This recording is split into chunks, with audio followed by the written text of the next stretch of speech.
Niku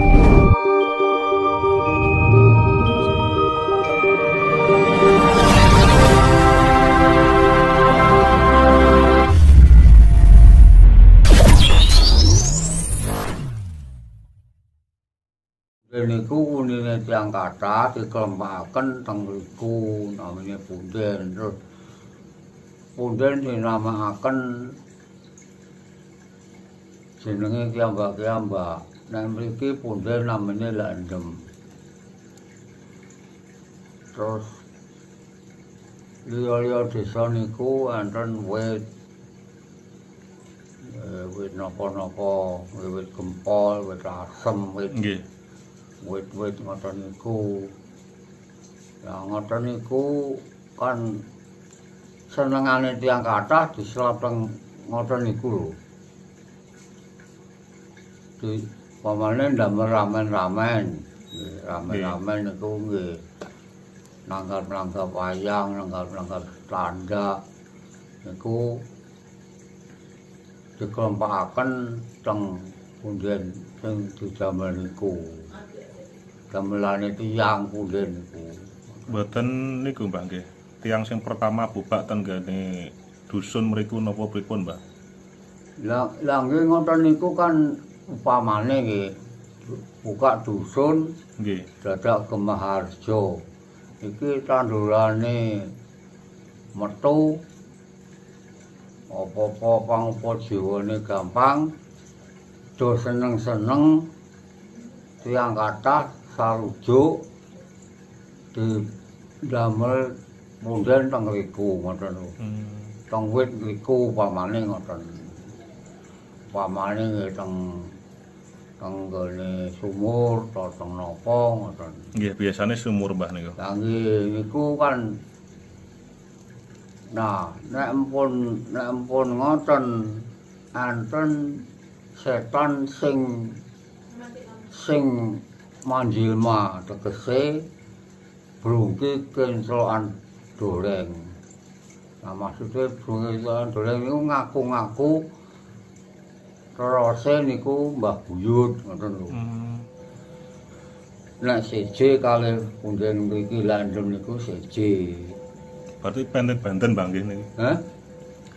Berarti sejarahe punden ngoten niku nggih benten-benten nggih. Nggih, nek ngriki niku landem niku nalika alas gladekan gung liwang-liwung dereng enten desa dereng enten napa enten tiyang ndoro duka tiyang pundi bubak ngetoke kayu ngetoke sembarang niku bulak enten pendemane ngoten lho.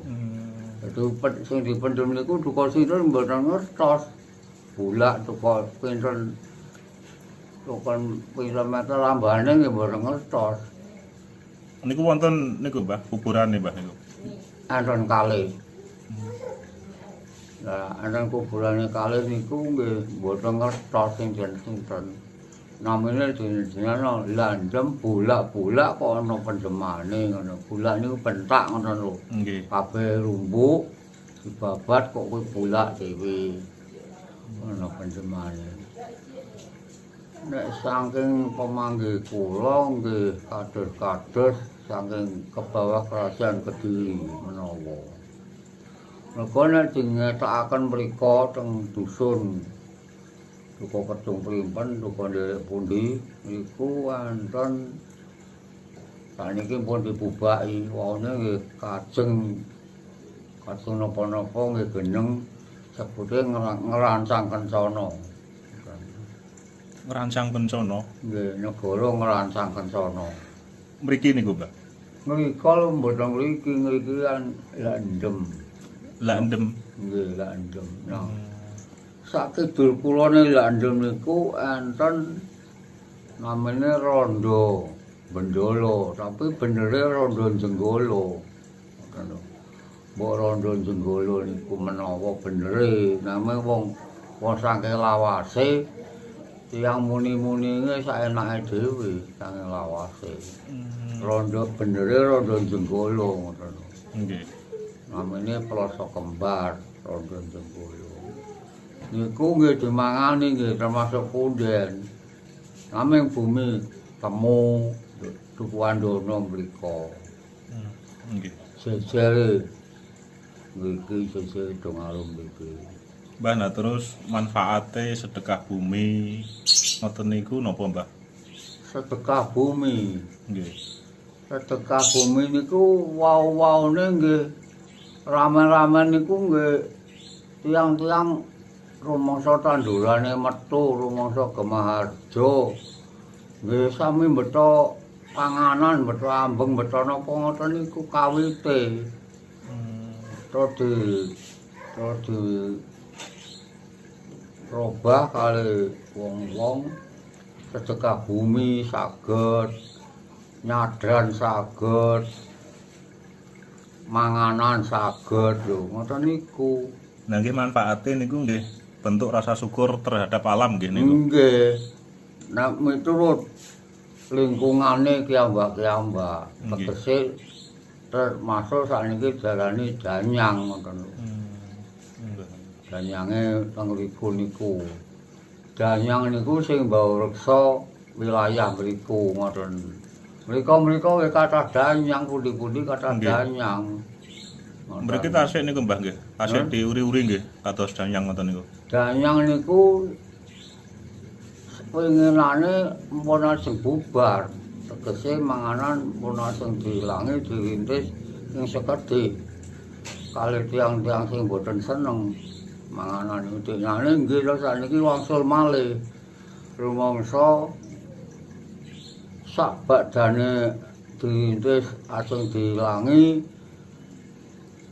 tanah subur malah boten patek kathah hasile, kathah penyakit, kathah napa, terus sakniki kathah sing dibalekaken manganan malih.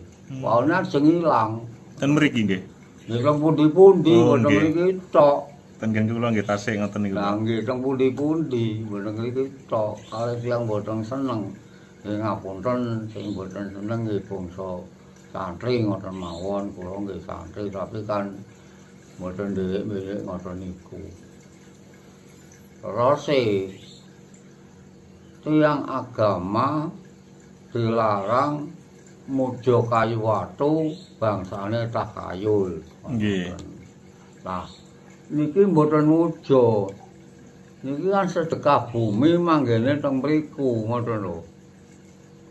Lah, danyang sing dimaksud danyang niku danyang wilayah nggih mbau reksa antane keamanan perdesan, keamanan dukuhan. Lah nek sing danyang ketingal niku kepala desa. Ngoten.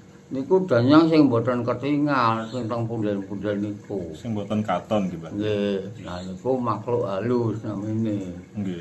Lah makhluk halus sing teng mriku niku nek empun mboten dirumat, empun ajeng diilangi serengen wonten lho Mbah Danyang sing teng mriku niku. Ngamuk, Mbah nggih. Serengen maksude lah iya.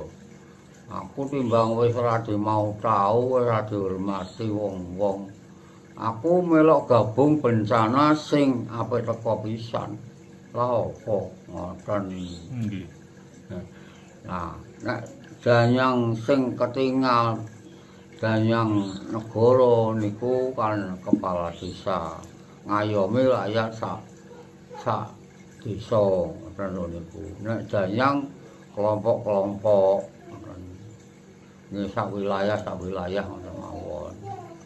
Berarti intine nek diilangin niku nggih boten sae, Mbah nggih. Nggih mboten sae wong iku hukume adat. Nggih. Hukume adat. Dadi saupamane adate nek badhe panenan do seneng-seneng do nyadran do manganan do sedekah bumi kok dadak mboten. Tiwas danyang niku ulem-ulem mriko-mriko. Lho, srengen ngoten lho niku. Danyang nggih gadah kanca ulem-ulem. Sami mawon. Kalih tiang-tiang sami mawon. Ngoten tiwas ulem-ulem dina iki ana keramaian kok dadak ora. Nggih. Iku babakan danyang nyadran sing dimangani utawi sedekah bumi nggih diunek napa-napa artine nggih sami ngoten sedekah bumi manganan nyadran sami mawon. Sakniki terose sirik ya Mbah ngoten niku. Sirik muja setan terose nek sakniki. Lah nggih niku napa dilarang muja kayu watu bangsane rakayul lah sinten sing muja setan teng kayu watu sinten niku sedekah bumi termasuk bumi niku dipendheti asile di wolak-walik nggeni ditoni kok dilarang niku salah alamat Nggih, Mbah. artine tunggale nembe mawon sakniki pun diresmekno kados Candhi Borobudur dinamit ngoten niku nggih keliru tiyang sing boten seneng niku termasuk saking kathah tiyang berkunjung mrika muring-muring sing tiyang boten seneng niku. Lah dinamit pun boten asli, pun merusak. Nggih. Mongko niku gaib lho. Gaib niku sak donya niku wonten duka 5 duka 9. Nggih Candhi Borobudur niku gaib. Ka'bah niku nggih gaib. Pager negara Cina niku mumet dhuwure 7 meter niku nggih gaib. Liyane teng Jerman lho teng pundi menapa apal. Nggih. Niku gaib. Maksude gaib mboten enten tiyang sing saged neru. Wong gaib metu teru. Dadi Ka'bah teng Mekah niku nggih gaib. Lah saniki didandosi sing Candhi Borobudur niku naming mboten asli gawean anyar kalih Presiden Pak Harto diresmekno jangan dirusak niku tinggalane nenek moyang lho. Mongko ora seneng ya wis ora seneng kok dirusak, ora melok gawe lho tinggalane nenek moyang. Mbah nak tuwa pundi Mbah Borobudur kalih Ka'bah niku? Nek tuwa-tuwane kula mboten ngertos. Nek Candhi Borobudur niku kan enten candhi setunggaling candhi enten tiyang ajeng dirabi namine sing ajeng rabi niku Bandung Bondowoso. Lah sing ajeng dirabi niku Loro Jonggrang. Nanging mboten purun. Gelem dirabi aku gelem rabi nang gawekno Candhi Sewu teng mriku Prambanan duka pundi nggih celake Borobudur mriku. Tempone suwengi tapi kudu bar ngoten. Suwengi Mbah nggih. Nggih Candhi Sewu niku. Lah diakal kalih Dewi Loro Jonggrang jam 12 niku ulem-ulem tiyang klothekan, tiyang glundung teng lesung, tiyang rame-rame pitik-pitik do kluruk. Lah rumasane Bandung niku mpun lino. Ya ini kok wis nang lesung muni glundung ra karo-karuan. Tempone dilereni nek ndamel candhi. Lah dilereni terus pun genyep 1000. Tempone manggil Dewi Jonggrang kae candhine wis bar nang priksa. Candhimu kurang siji. Dihitung temen kurang siji temen. Nggih. Jadi nek kurang siji berarti kowe ora sida tak rabi. Nek ngono ya ganepe 1000 ya kowe dadi watu. Tiyang niku saged dadi watu, niku mboten gaib. Sinten saged tahu. Jenenge Candhi Sewu, terus jenenge Candhi Rara Jonggrang lho. Dan ku ganepe 1000 Rara Jonggrang sing ganepi. Niku Nggih. di samping Niku sing ciriose Candhi Prambanan napa Borobudur, Pak?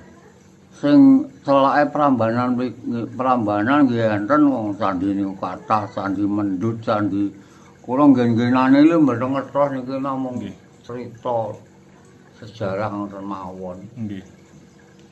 Borobudur Mboten sing niku sing ciriose Rara Jonggrang kalih Bandung Bondowoso niku pas niku ndamel Prambanan duka pundi kula nggih mboten tapi nggih terose kok Prambanan, Mbah niku. celake Borobudur niku. Ya Borobudur niku nggih enten sawenehing kaelokan. Nek mriku niku enten bolongan niku saged nggayok terus saged sugih ngoten.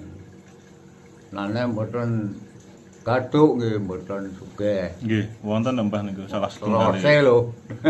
Kula niki namung Patung niku sing candine niku. Nggih. Dadi mboten ngertos sak beneri. Nggih.